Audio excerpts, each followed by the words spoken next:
I don't have a go-ahead from Lan yet.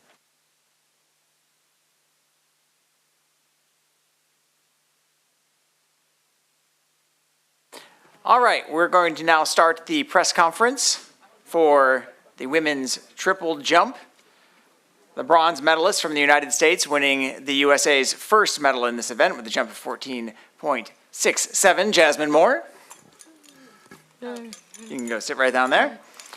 The silver medalist winning Jamaica's first medal in this event after finishing fourth in Tokyo tonight with a jump of 14.87, Shanieka Ricketts.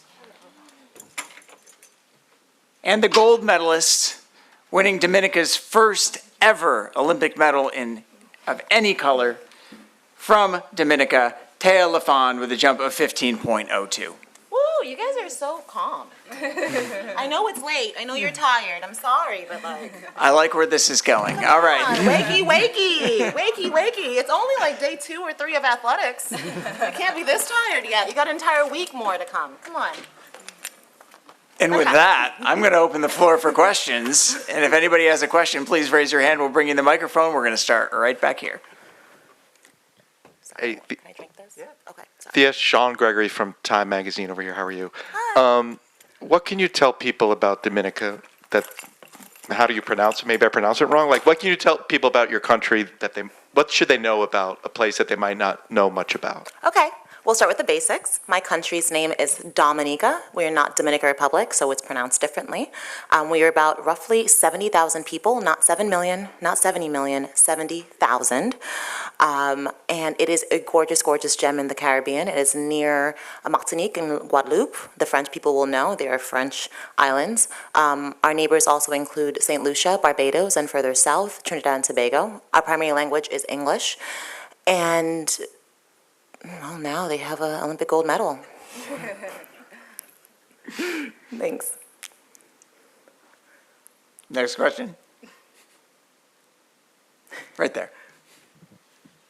Hi, Tara Sullivan from the Boston Globe. Just to follow up, do you have any sense yet of what it means back home, or what do you predict it will mean back home? Well, considering how my phone is going off right now, I feel like it's an understatement to say it's a really big deal. You know, indoor season, we made history. I was the only one at Indoor Worlds for my country, and we came with gold. Here, I am the only female representing anything in athletics for my country, and we're leaving with gold. Sometimes you wonder if being from a small country means that you have less accessibility to resources, the way, say, maybe European nations may. But, you know, we've been really big on just having quality over quantity and just executing. And I hope my country is just proud. And so I think it's a big deal to them. It is a big deal to them. But they deserve to celebrate. They've been amazing support through this year.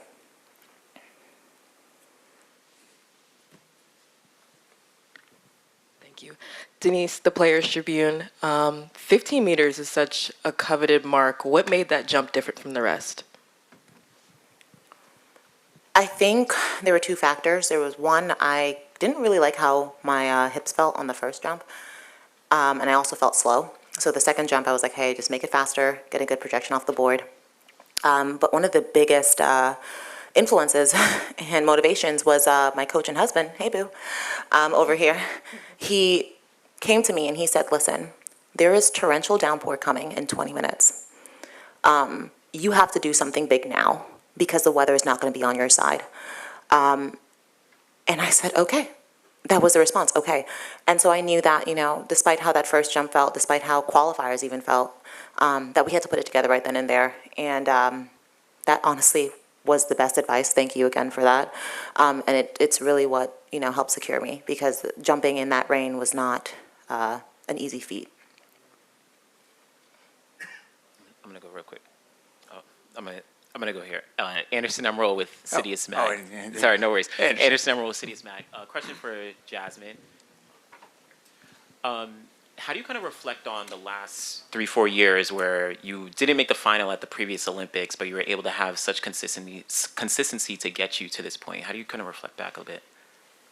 Yeah, so the past 3-ish years, have been a lot of highs and lows. Sorry. Okay.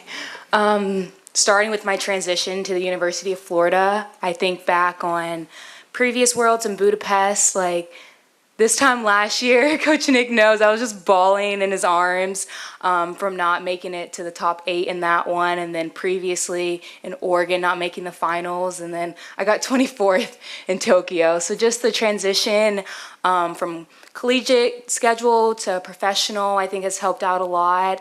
And yeah, just my support system. Coach Nick believes in me so much. Coach Matt, just everyone at the University of Florida has helped out a lot. And I think I needed this moment, and then now going forward, like, this just really proved to myself that I can do a lot more than sometimes I think I can. Okay, Jasmine, it's Eddie Pels from AP. Congrats.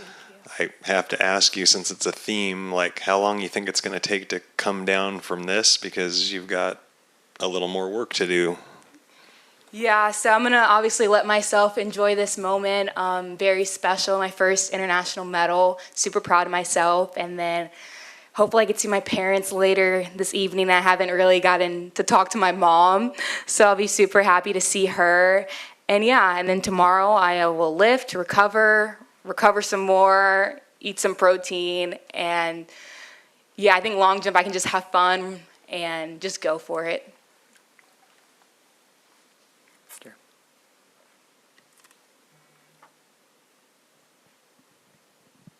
Hi, Taya. It's Jerry Longman from the New York Times. Good to see you again. So I think the population of Dominica is 2,000, smaller than the stadium capacity here.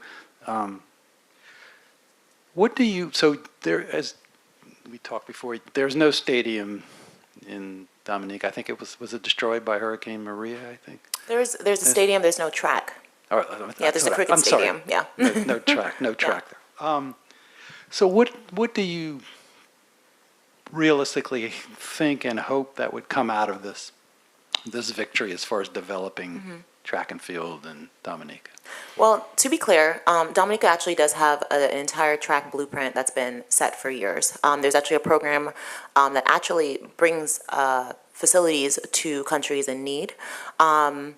In need of facilities. And so the biggest issue has actually been getting the land allocation for this track. Literally give us the land and there will be a track. And what I'm really hoping is this medal also kind of lights a fire under, all government officials to get that done. I want a place where the next generation doesn't necessarily have to go overseas to even start, budding their greatness. I want it to be an interest where the kids can just go and hang on the track and race each other just for the fun of it. That genuine, innocent intrigue in the sport is really needed. Shanieka, you were 4th in Tokyo.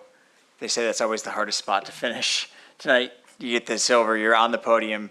Can you just talk about how that feels and how you're going to celebrate?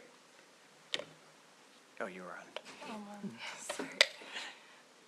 I'm literally living in my dreams. It's always been a goal of mine to win an Olympic medal, and to finish 4th in Tokyo, I was very disappointed, and I think that motivated me to just keep working hard and to know that once you get into an Olympic final, it's all about fighting, because everyone's capable of jumping great distances, so it's just about showing up on the day and giving it your best shot, and hopefully you'll be on the podium. In terms of celebration, literally just looking forward to going back, getting some sleep. I'm very tired, and I'll get some ice cream. That's it. What flavor? I'll go with the vanilla. Hey, Anderson Emerald again. Question for Shanieka, just to build off that. Of course, you're getting the gold medal here, but there's been a kind of rise in Jamaican jumping as a whole, where yourself and Kimberly, and now you have Akila, and then even on the men's side. How do you what do you attribute that success in jumps in Jamaica over the past couple of years? I think it has to do with visibility. Myself and Kimberly has been doing exceptionally well on the Diamond League circuit. And then when we get to major championships, we pick up medals here and there, and we're always in the finals. So I think when persons see us doing well on the big stage, it's on TV, so young athletes see that and they want to do just that as well. And I'm very excited for where things are going. I think even in the men's long jump and the men's triple jump, we have some very good contenders, and I'm excited to see what they do at the games. Last call for questions. Oh, over here. Sorry if I mispronounced your name. Thea? Is it? Thea. Thea, okay. Question for you. Your face, when you had your big jump, you looked like you kind of knew it. I was thinking in that moment, like, yo, I would like to feel that one day for something. What is that like? Just the anticipation and waiting to see the distance and kind of knowing you hit that thing. It honestly was really, really surreal. I think my hand hurt for a while after because I realized I smacked the ground at some point. Ouch. But I didn't come in feeling amazing. My qualifier was kind of just like, get something out there, make it through, survive, advance. My first jump was just okay. But the one thing my coach has always said to me is like, you don't need to feel perfect to execute well, right? You don't have to be perfect. It only takes one jump. And when I got out that pit and I saw where I landed, there was like a moment of just like silence in my head. There wasn't any thoughts. It was just blank. And when I saw that number, it was just overflowing joy. And that's the best way I can describe it, overflowing joy, because it meant that all the tools that I've kind of wielded over the years, all of it just came to head at that moment, and it was perfect. And it wasn't necessarily like perfect by execution standards, but it was perfect for what I needed at the moment. We'll end on that very happy note. Thea Lafond, Shanieka Ricketts, Jasmine Moore, the podium in the women's triple jump. Congratulations. Thank you.